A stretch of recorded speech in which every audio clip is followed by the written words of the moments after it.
It's fun to talk to you. One of my friends and writers is a particularly big fan of you, Kendall. She did the Lillard thon for my I wedding. love Kendall. She's fantastic. She saw everything you've ever done, so she's a hero. That's about She deserves to be examined by medicine and as a marvel of humanity. that's true. She was very excited I was doing this, and now has a new movie to be excited for. It's officially not over, the Lillard thon. She No, it's in fact it's growing this year. It's crazy, crazy year. and it's kind of awesome because even from back when she was doing that and having you periodically chime in and go, "Don't watch that one. What are you doing? That's a mistake." Terrible, terrible idea.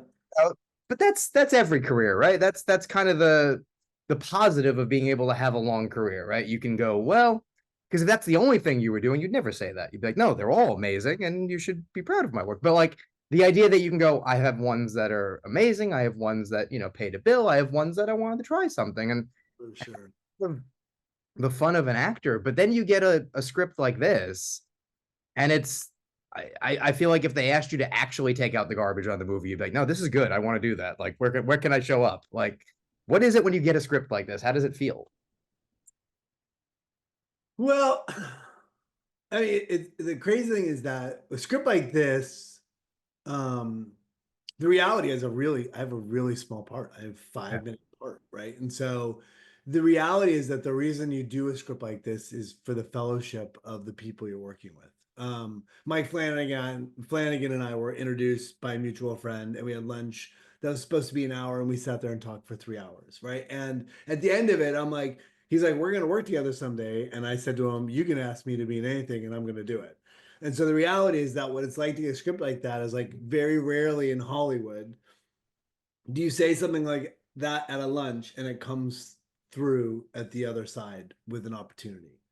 And the great thing about Mike Flanagan is that's Mike Flanagan. I think that he is a man who stands by his word.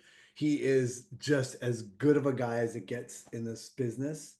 And when he called, like he had all the, you know, he set up all the parameters for me to back out, that this wasn't indicative of what he thought of my talent, and you don't have to do this, and it doesn't mean anything. And I was like, I don't care. I'm in, and I'm excited to be a part of it, whatever it is. And so it just so happens that I get this little role that ends up being like a little gem. And it becomes one of these things that, you have a sense of pride about in the work you're doing. And that doesn't always happen, as we discussed earlier. Really, I think works out really well that it is you because it is, you know, a scene that could go a lot of different ways. And I think the fact that it's a familiar face, even as simple as just a familiar face, Mm. differently. You're listening like he's listening. Oh, this is the guy. I know him. Like because if just a stranger came up to you and started saying those things, which, I'm in New York, you're in LA, that can happen. Strangers come up and say crazy things all the time. Yeah. You start to go, oh, okay, but there's something about listening to him that you're taking it all in. And it is ironic that one of the disasters you're talking about was going on the day I watched this movie. I was like, oh, this movie is happening yesterday. Okay, this Oh, that's crazy. Yeah, yeah, yeah. that whole litany of things that are wrong with the world. Like as you talk about it, it progresses from stuff that like, yeah, we're doing that. Yeah, that sounds right. To like things that are like, oh, that probably doesn't sound far away. One of those was going on in the news that day, and you're like, oh, okay. I think Flanagan has like a time machine or he's evil. That's something I should worry about later. But because it Probably a little of both. Probably a little of both.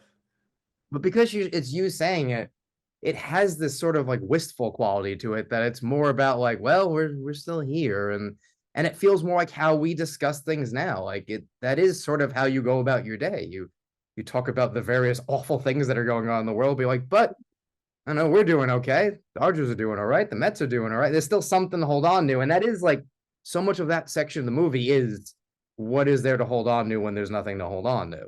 Mm. It, Yeah, yeah. Listen,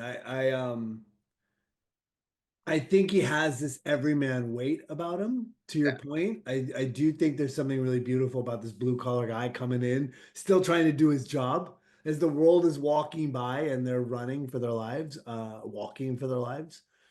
Here's this guy who's out there trying to like sort of do what he does.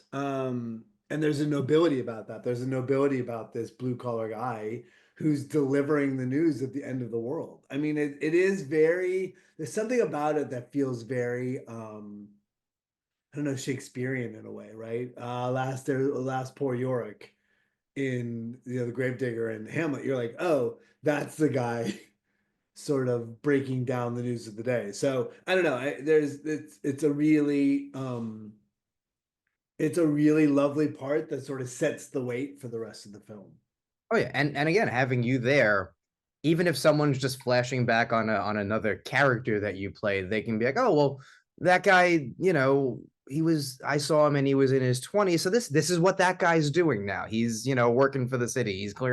He's clearing trees. He's doing, like he's working with his hands. You can easily do that. And I think it really centers people because that's, like character actors do such a good job of that, of making this person who really won't have an impact on you have an impact on you. And, someone could watch this and go, oh, that's the guy from Summer Catch. Like he didn't work out in baseball, but now like that's what he does. He moved to that. Like you can start doing that math in your head and suddenly that's a character in a way that, you know, it's not necessarily written that way, but because it's such a literary feel, obviously based on a story, but like you do kind of wonder where everyone goes to when they're not.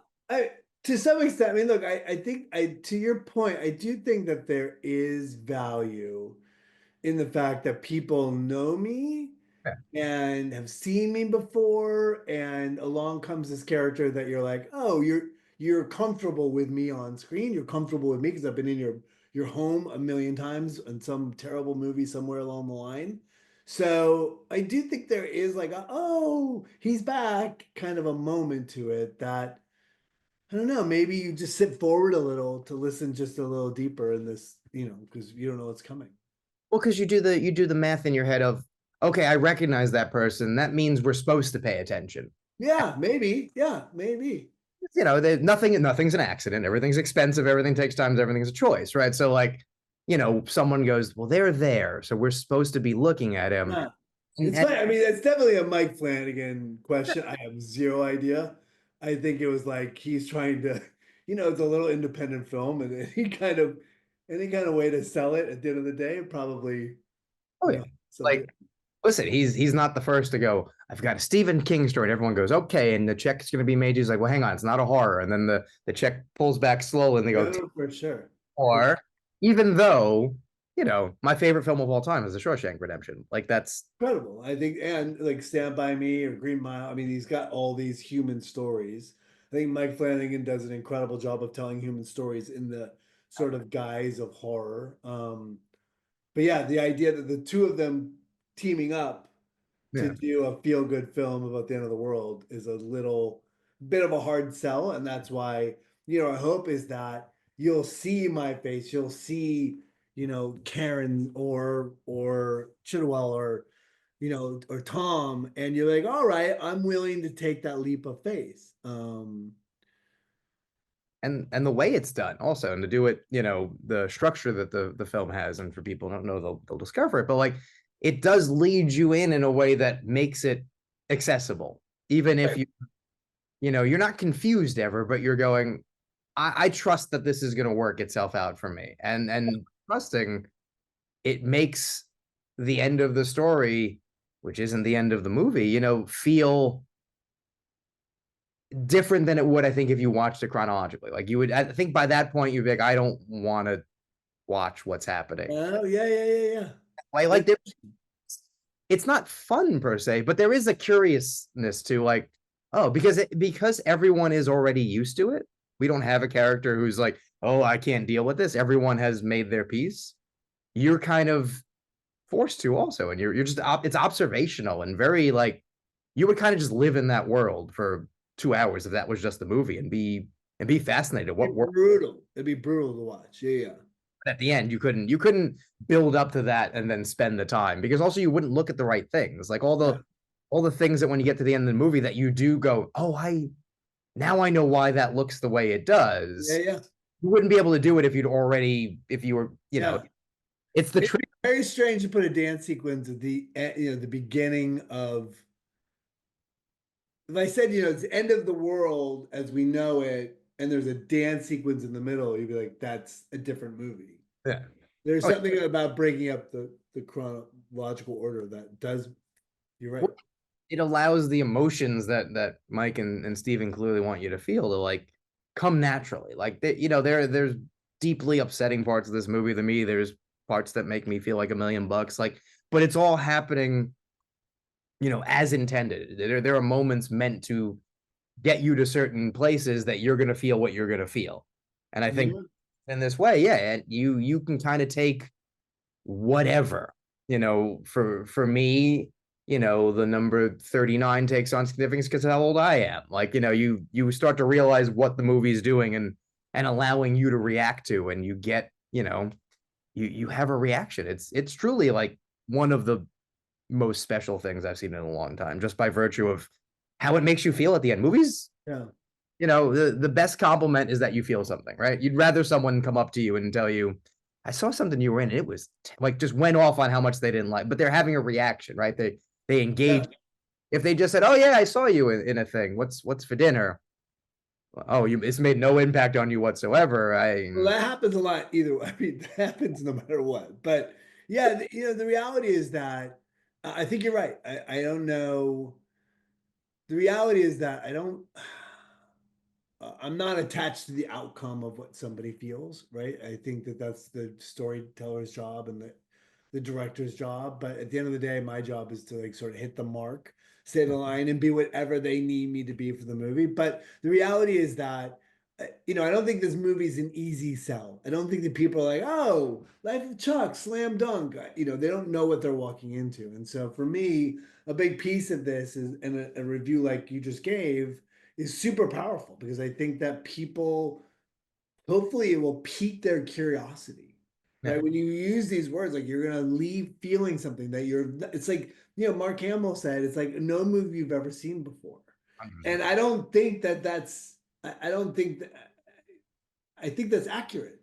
Yeah. Right? I don't think he's just using platitudes. I don't think he's just trying to sell it. It's like never seen before. It is a movie that's truly very different. And at the end of the day, has an effect, I think, in general, on people. I mean, not everyone's going to have an effect, and it's not going to touch everyone, but there is a consistency of, I can tell you this, there's consistency of people leaving that experience having a deep, like having some kind of emotional experience. And I will say this, that in a house of 2,000 people at the world premiere, you could hear a pin drop at the end of the film.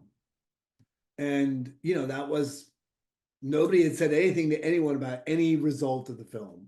And that was just the reaction, which is, I think, really special. One of the bigger regrets was I was at TIFF and like didn't have time to get to it. Then it wins the audience award. You're like, what the fuck did I miss? And then almost, 9 months later, something like that, finally seeing it and going, oh. But yeah, the message is so simple. Like if the movie works for you, you should just leave feeling, and I won't say exactly what it is, but the movie makes it clear what you should feel about yourself and the world. And I'm a bitter middle-aged man at this point. It's hard to feel that way. So when a movie can do it, it's truly magic. And this is an absolute miracle of a movie. So you should be so proud to be involved. Thanks, man. Thanks. I will say that those kind of like those kind of words and those enough people say it that hopefully will, my hope is that if people do see it and they like it, they tell a friend and they speak about the movie in a way that, and compels people to see it. Because if not, this movie's gonna land and and sort of be this hollow result. And I think it deserves better. Oh yeah, 100%. But I feel pretty good about how it's gonna do, and also I'm certainly gonna do my part. So I Oh, it's your face, Joey. I do what I can. Thank you so much for making the time, and I will pass along the hello to Kendall, who now has another Please, movie. please do. Will do. Thank you so much for doing. Thanks, Joey.